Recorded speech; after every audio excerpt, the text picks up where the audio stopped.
नानांचा 57वा स्मृती दिन आहे. एक अजब असं वाटतं की काय भरीव कार्य आहे की आज 57 वर्ष झाल्यावर सुद्धा लोक आठवणी काढत आहेत. सकाळी सकाळी लोक येत आहेत, त्यांना श्रद्धांजली वाहत आहेत, त्यांच्या कामाचे ओवाडे गायले जात आहेत, त्यांच्या कामाचे गुण गायले जातात. सर्वसामान्य जीवनामध्ये माणूस मरतो 12 दिवस, मग जास्तीत जास्त वर्षाच्या श्राद्धापुरती लोक जमा होतात.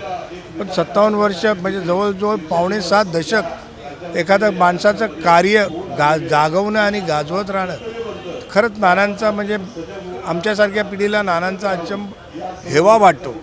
नानांनी जे कार्य केलं तेच पुढे मग त्यांचे सुपुत्र शरदजी आचार्य आमच्या सर्वांचे नेते आहे, त्यांनी ते पुढे नेलं.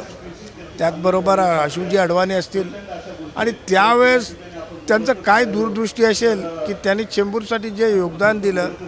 आज मुंबईमध्ये चेंबूर एक मोठं शहर म्हणून नावाजलं आहे, मोठं शहर म्हणून आणि एक मध्यवर्ती ठिकाण म्हणून उपनगरातलं असून सुद्धा चेंबूरकडे बघितलं जातं आहे. ह्याची जी सुरुवात आहे, ह्याचा जो पाया आहे, जसा ज्ञानदेवे रचिला पाया तुका झालाशे कळसं, त्याप्रमाणे नानांनी जी सुरुवात केली, जो महामेरू उभा केला, ते आज चेंबूर आपल्याला दिसतं आहे. खरंच नानांच्या ह्या अजोड कार्याला मी भावपूर्ण श्रद्धांजली अर्पितो. नारायण गजानन आचार्य यांचं स्मृतिदिन आहे आज, तर त्यासाठी अख्ख्या चेंबूरचे नागरिक सर्व इथे आज जमा झाले आणि हर वर्षी ह्या त्यांना नतमस्तक होण्यासाठी चेंबूरचे लोक आज इथे येत असतात.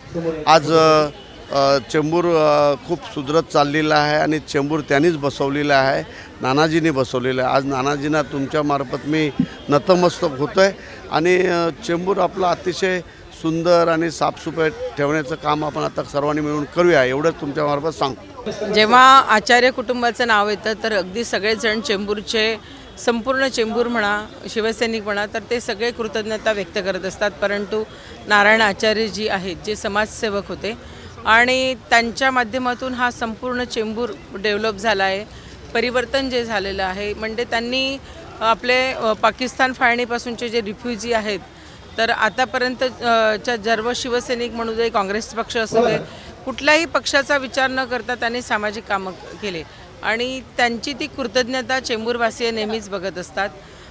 मला असं वाटतं मी 2008ला महिला शाखा संघटक म्हणून काम करत असताना पहिल्यांदाच 3 डिसेंबरच्या कार्यक्रमाची मला पत्रिका मिळाली आणि मग त्यावेळी मला खूप आनंद झाला की आपल्याला ह्या कार्यक्रमाला बोलवलं म्हणून आणि त्या कार्यक्रमाला मी उपस्थित राहिले. तर तेव्हापासून सातत्याने मी आजच्या ह्या दिवशी तो सण म्हटला पाहिजे किंवा तो त्यांच्या स्मृतीचं एक आदरांजली म्हटली पाहिजे आणि ती कृतज्ञता व्यक्त करण्यासाठी आम्ही सर्व पक्षीय पदाधिकारी असू दे, शिवसैनिक असू दे किंवा कार्यकर्ते असू दे आणि नेते असू दे, ते सर्वजण या आजच्या या त्यांच्या आदरांजलीला सर्व उपस्थित राहतात आणि त्यांनी ज्या पद्धतीने चेंबूरमधील सर्व नागरिकांसाठी काम केलं आहे, मग शरदभाऊ आचार्यांनी त्यांचा तो वारसा पुढे नेला आहे आणि तोच वारसा आता माननीय सुबोधजी आचार्य ते त्यांचं पूर्ण कुटुंब नेत आहे आणि त्यांची ती कृतज्ञता आम्ही आज आदरांजलीतून व्यक्त करतो. स्वर्गीय नारायणराव आचार्य यांचा 57वा स्मृती दिवस आहे. त्यानिमित्त मी महाराष्ट्र नवनिर्माण सेनेच्या वतीने त्यांना विनम्र अभिवादन करतो आणि खरोखर चेंबूरचे शिल्पकार ज्यांना बोललं जातं त्यांनी चेंबूरचं चेहरा मोहरा बदललेला आहे आणि तीच परंपरा शरदभाऊंच्या रूपाने असेल, सुबोधदादाच्या रूपाने असेल, ती पुढं चालू आहे आणि खरोखरच्या आचार्य कुटुंबाचं चेंबूरमध्ये फार मोठं योगदान आहे, हे कधीही विसरता येणार नाही.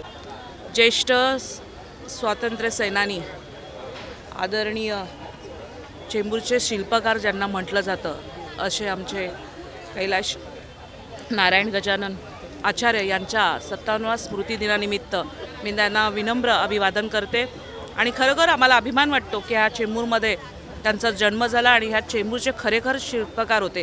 म्हणजे त्यांनी देशासाठी, स्वातंत्र्यासाठी लढा केला, महाराष्ट्राच्या विकासासाठी केला आणि चेंबूरच्या विकासासाठी पण त्यांचं योगदान. अशा महान नेत्याच्या कर्मभूमीमध्ये, वाडोली गाव जिथे त्यांची कर्मभूमी म्हटलं जाते, तिथे माझा जन्म झाला आहे.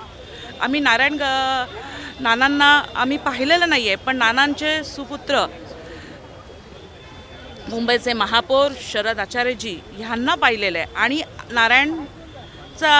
नानांचा जो वारसा आहे तो शरद भाऊंनी आपल्या कार्यामध्ये उमटला आणि या चेंबूरमध्ये त्यांनी जे कार्य केलं आज त्यांचे पुत्र सुबोध आचार्य पण त्याच दिशेने चालत आणि खरोखर अशा त्यांनी दिलेल्या ज्या योगदानाचं ह्या नवीन पिढीला माहिती असणं अत्यंत गरज आहे. त्यामुळे ह्या स्मृतिदिनानिमित्त आपल्या चेंबूरमध्ये ज्या ज्या परिसरामध्ये जे ज्येष्ठ आणि नेते होते त्यांनी ज्या चेंबूरसाठी जे योगदान दिलं ते भावी पिढीला समजावणं गरजेचं असतं. त्यासाठी हे स्मृतिदिन होणं आणि ह्यामध्ये येणारे वक्ते त्यांची माहिती देणं आणि ही माहिती पुढे घेऊन जाणं. त्याचप्रमाणे आज मला खरोखर आनंद झाला की या उद्यानाच्या समोर असलेल्या मेट्रो स्टेशनला कैलासवासी स्वातंत्र्य सेनानी कैलासवासी नारायण गजानन आचार्य हे नाव दिलं गेलं. त्यामुळे मी या सरकारचं पण अभिनंदन करू इच्छिते आणि धन्यवाद त्यांना देऊ इच्छिते. धन्यवाद. आम्ही स्वतःला भाग्यवान समजतो आहोत. नानांच्या प्रथम स्मृतिदिनापासून आज एक प्रत्येक वर्षी इथे येण्याची संधी मिळते आहे. त्याचं कारण नानांच्या कुटुंबियांशी एकरूप होण्याची संधी मिळाली. नानांनंतर नानांवरती पुष्कळ अन्याय झालेला राजकीयदृष्ट्या आणि त्याच्यानंतर शरद भाऊ हे पहिले 68मध्ये नगरसेवक झाले शिवसेनेमधून. त्यांना जे मनाला वाटलं की माझ्या वडिलांना तो न्याय मिळायला हवं होतं, कुठेतरी नगरसेवक आमदार व्हायला पाहिजे होतं. परंतु त्यावेळीची दुफळी होती, आजही तीच आहे मराठी माणसामध्ये. दिग्गज मंडळीने नानांना संधी दिली नाही आणि म्हणून शरद भाऊ शिवसेनेत आले आणि बाळासाहेब ठाकरेंनी त्यांची निवड केली. आणि योगायोग असा होता त्यावेळेस मी देखील फॉर्म भरला होता 68मध्ये. जर शरद भाऊंना तिकीट मिळालं नाही तर मला तिकीट मिळावं असे आमच्या आगरी समाजातर्फे गव्हाणचे आमचे गजानन पाटील आमचे नेते त्यांनी माझं नाव सुचवलं आणि त्यावेळी इंटरव्ह्यू देखील मला झाला होता शिवसेनेच्या कार्यालयामध्ये. सप्रेंचं पत्र माझ्याकडून अजूनही आहे पोस्टाचं आणि त्यांना सांगितलं होतं की शरद भाऊंना तिकीट मिळत असेल तर मी माघार घेईन.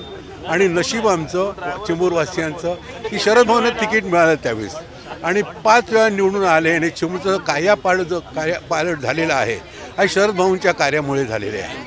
आणि त्यांच्या जे कार्याचं आम्हाला पुढे सर्व शिवसैनिकांना जेवढे निवडून शिवसैनिकाचे आले नगरसेवक वगैरे असे मंडळींना संधी मिळाली. त्या शरद भाऊंच्या कार्याचा सगळीकडे आम्हाला उल्लेख करावा लागतो आणि लोकांना माहिती आहे ही शरद भाऊंचे कार्यकर्ते म्हणून.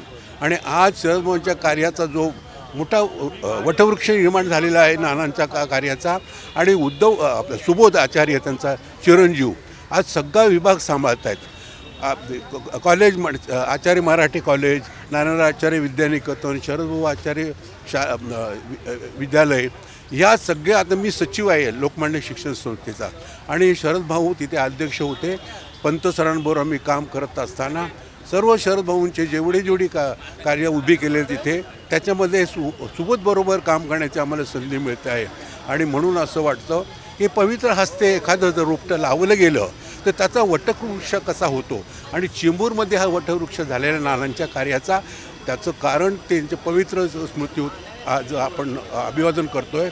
आणि त्यांनी पवित्र हस्ते स्वातंत्र्य सेनानी म्हणून त्यांनी काम केलं जनतेसाठी. त्याप्रमाणे समाजाचं कार्य केलं आणि आपल्या चिरंजीवाला संधी मिळाली, चिरंजीवांनी कार्य केलं आणि त्यांचा नातू देखील आता इथे काम करतो आहे.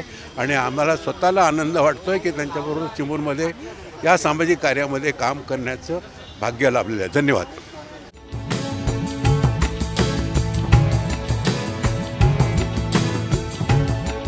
CEN न्यूज देश प्रदेश की ताजा तरीन खबरों के लिए CEN न्यूज को सब्सक्राइब करें और रहें पल पल की खबर से हर पल बाखबर.